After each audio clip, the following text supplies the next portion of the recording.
3 kesalahan bacaan idgham ma'al gunnah. Yang pertama, min waraihim. Yang kedua, min waraihim. Dan yang ketiga, min waraihim.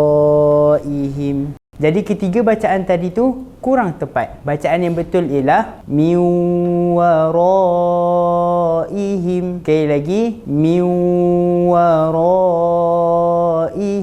Cara untuk baca idgham ma'al gunnah, yang pertama kita idghamkan, iaitu memasukkan huruf nun sukun atau tanwin ke dalam huruf waw ataupun 4 huruf idgham ma'al gunnah di bawah.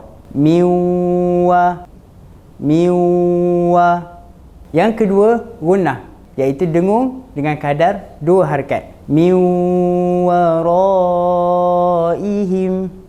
min waraihim. Anda dapat sesuatu? Jom komenkan di bawah. Jangan lupa like, follow dan share. Semoga bermanfaat. Al-Quran di hati, Al-Quran sampai mati. Malu mengaji, ingat kami, ingat KMP.